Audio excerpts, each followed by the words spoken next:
శ్రీ విష్ణు రూపాయ నమశివాయ. అయ్యప్ప స్వామిని దైవంగా కొలుచుకునే వాళ్ళు కోట్ల మంది ఉన్నారు భక్తులు. కానీ అయ్యప్ప స్వామిని విమర్శించే వాళ్ళు కూడా కొన్ని లక్షల మంది ఉన్నారు. వాళ్ళందరూ అనేది ఏమిటి అంటే అయ్యప్ప కానీ మహిషి కానీ ఇవెక్కడా పురాణాల్లో కనిపించవు, ఇవన్నీ కల్పితాలు అని అనేవాళ్ళు, ఆర్గ్యూ చేసేవాళ్ళు చాలామంది ఉన్నారు. అది చూసి భక్తులు బాధపడుతూ ఉంటారు. ఇప్పుడు ఈ వీడియోలో అసలు అందులో నిజానిజాలు ఏమిటి అనేది కాస్త డిస్కస్ చేద్దాం. ఈ వీడియో చాలా లాజికల్గా ఉంటుంది. అందుకని మీ విపరీతమైన భక్తిని కానీ, మీ నాస్తికత్వాన్ని కానీ, మీ సెంటిమెంట్లను కానీ అవన్నీ పక్కన పెట్టి జస్ట్ ఓపెన్ మైండ్తో, లాజిక్తో, తార్కికతతో మాత్రమే వినండి. వింటే అసలు ఈ వాదనలన్నీ ఎలా వచ్చాయి అనేది మీకు చెప్తా. మీకు ఆరిజిన్ తెలిస్తే కనుక రేపు పొద్దున ఎవరైనా అడిగితే మీరు వాళ్ళకి సమాధానం చెప్పచ్చు. ఇవన్నీ ఎలా వచ్చాయి అంటే సినిమాల్లో చూపించే అయ్యప్ప స్వామి కథ వల్ల వచ్చి. సినిమాల్లో ఎన్ని తప్పులు చూపిస్తున్నారో మనం దురదృష్టవశాత్తు మహాభారతమైన అయ్యప్ప కథ అయినా ఏదైనా సినిమాల నుంచే కదా అడాప్ట్ చేసేసుకునేది. ఇప్పుడు మనందరికీ బాగా తెలుసున్న సినిమా కథ ఏమిటి అనేది క్లుప్తంగా చెప్తాం మీకు. ఆ తర్వాత అందులో నిజానిజాలు చూద్దాం. సినిమా కథ ఏమిటంటే సింపుల్. క్షీరసాగర మథనం అప్పుడు మోహిని అవతారాన్ని చూసి పరమేశ్వరుడు మోహించాడు. అప్పుడు అయ్యప్ప స్వామి జన్మించాడు. జన్మించగానే తీసుకొచ్చి అడవిలో ఒక రాతి మీద వదిలేశారు. వదిలేస్తే పందళరాజు వచ్చి, ఆయనకి బిడ్డలు లేరు, ఆ అయ్యప్ప స్వామిని తీసుకువెళ్ళాడు. ఆ తర్వాత మహిషి అని ఒక రాక్షసి, మహిషాసురుడి చెల్లెలు. మహిషి ఆగడాలు విపరీతంగా మితిమీరిపోయాయి. హరిహరసుతుడు మాత్రమే ఆ మహిషిని సంహరించగలడు. అందువల్ల ఏమైంది, అయ్యప్ప స్వామి ఎక్కడైతే పెరుగుతున్నారో అంతఃపురంలో చిన్న సమస్య వచ్చింది. వాళ్ళ అమ్మగారు ఈయనని అడవికి పంపించేద్దాం, ఎందుకంటే ఆవిడకి ఇంకో కొడుకు పుట్టాడు, అతనికి రాజ్యం కావాలి అని కైకేయిలాగా స్వామిని అడవికి పంపించేయడానికి పులిపాలు కావాలి అని చెప్పించింది.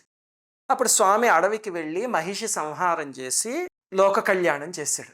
ఆ తర్వాత అడవిలోనే వావర్ అనే ఒక ముస్లిం గజ దొంగని స్వామి కలిశాడు. ఇది కూడా చాలా సినిమాల్లో ఉంది.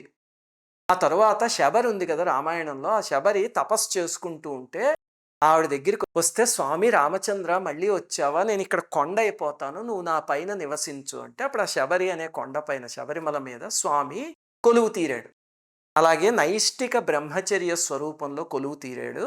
అందువల్లే మాలికాపురత్తమ్మ అని ఆ మహిషే ఒక దేవతాశక్తి కింద అయ్యి స్వామి నన్ను వివాహం చేసుకో అని చెప్పింది. కన్యస్వాములు ఎప్పుడైతే రారో అప్పుడు నేను వివాహం చేసుకుంటాను అని చెప్తే అప్పటి నుంచి ఆవిడ అలాగే ఆ కొండ మీద వేచి ఉంది. ఇది సినిమా కథ, అంతేనా? ఈ కథ మనందరికీ తెలుసుందే. ఇప్పటిదాకా మీరు ఎప్పుడు ఆలోచించి ఉండరు. ఇప్పుడు చాలా జాగ్రత్తగా ఆలోచించండి. ఈ కథలోంచి ఒక 8 పాయింట్స్ ఆలోచిద్దాం మనం. అవి ఆలోచిస్తే ఎందుకు వాళ్ళందరూ కామెంట్ చేస్తున్నారు అనేది తెలుస్తుంది. మొట్టమొదటిది, క్షీరసాగర మథనం ఎప్పుడు జరిగింది? కృతయుగంలో జరిగింది. ఇప్పుడు మనం కలియుగంలో ఉన్నాం. అది కూడా నిజం చెప్పాలంటే భాగవతం ప్రకారం ఈ మన్వంతరంలో జరగలే. మనం ఇప్పుడు వైవస్వత మన్వంతరంలో ఉన్నాం కదా, దీని ముందు చాక్షుషి మన్వంతరం అని ఒకటి ఉంది, అక్కడ జరిగింది అది. ఒక్కొక్క మన్వంతరం పురాణం ప్రకారం దాదాపు 30 కోట్ల సంవత్సరాలు.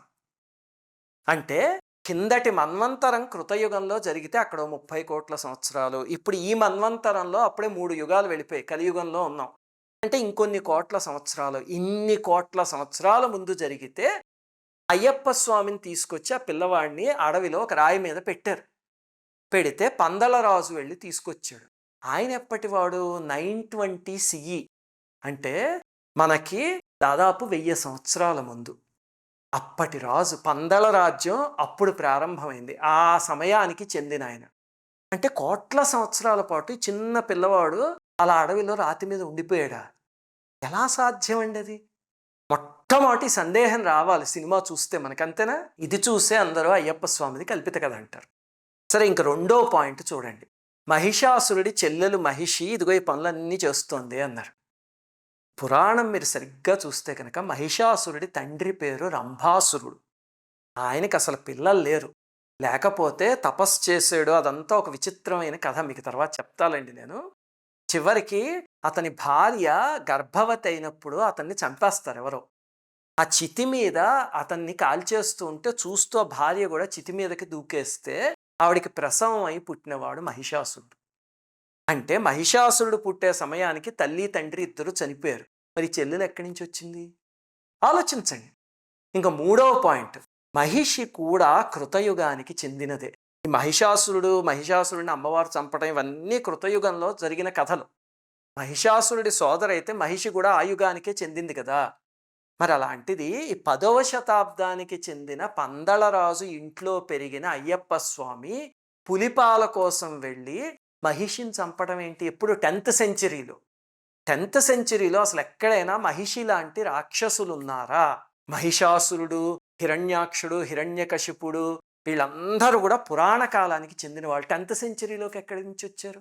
మహాభారతం సమయానికే దాదాపుగా రాక్షసులందరూ అయిపోయారు.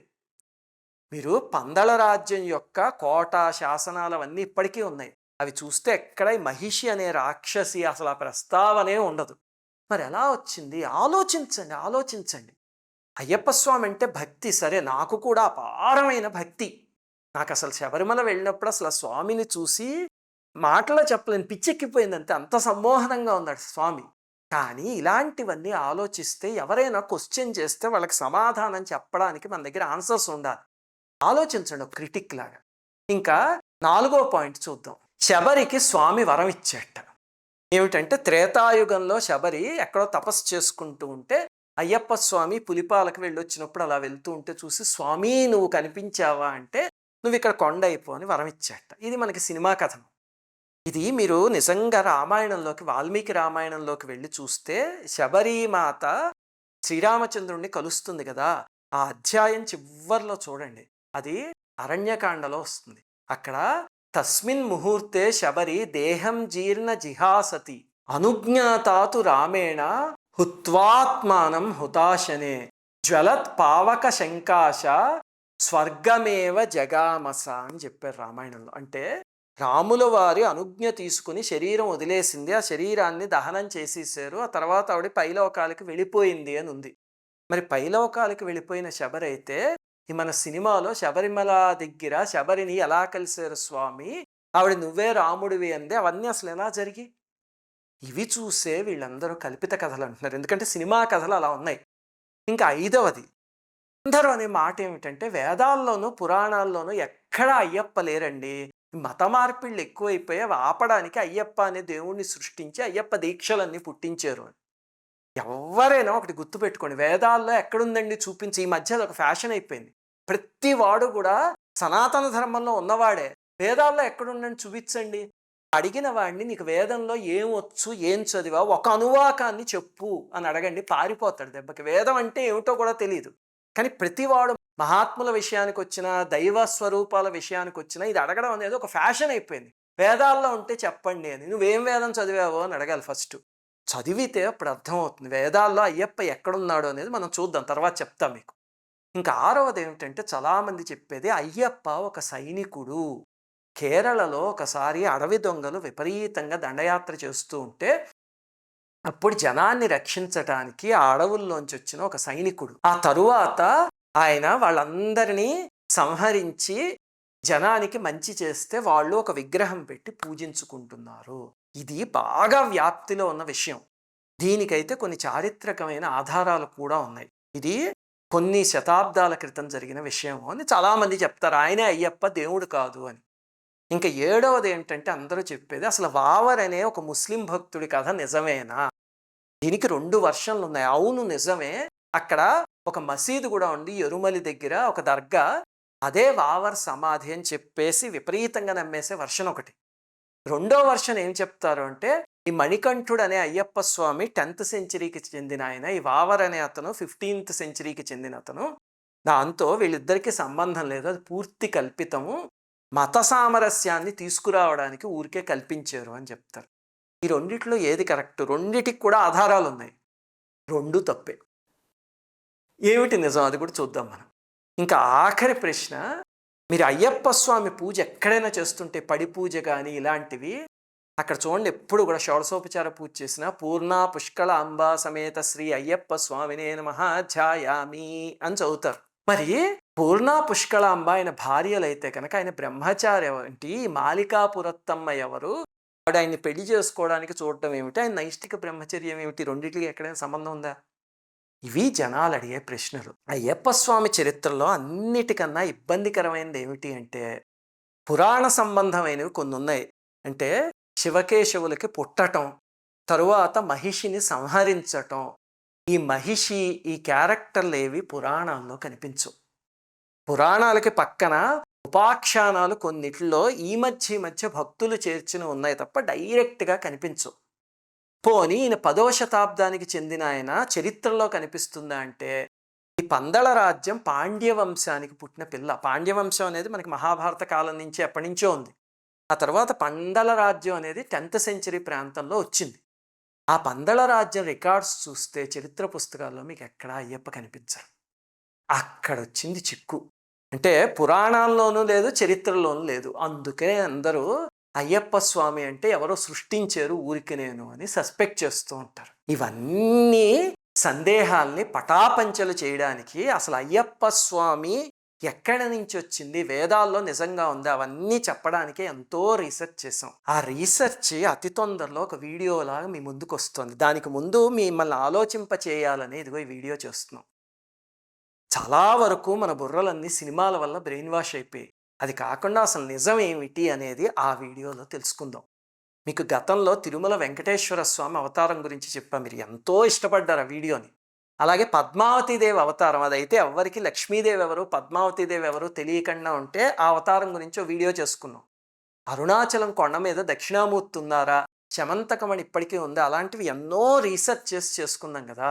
అలాగే ఎంతో పరిశోధన చేసి చేయబోతున్న వీడియో అది అతి తొందరలో మీ ముందుకు వస్తుంది.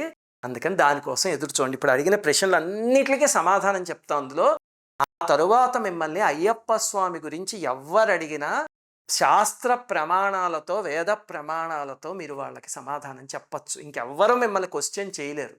అలాంటి వీడియో రాబోతోంది. ఈ లోపల ఈ 8 గురించి మీరు ఆలోచించండి. మీకు అలాంటివి ఇంకేమైనా ప్రశ్నలు వస్తే కనుక ఈ వీడియో కింద కామెంట్స్లో రాయండి. అవన్నిటికీ వీడియోలో సమాధానం చెప్తాం. స్వామియే శరణమయ్యప్ప. శ్రీమాత్రే నమః.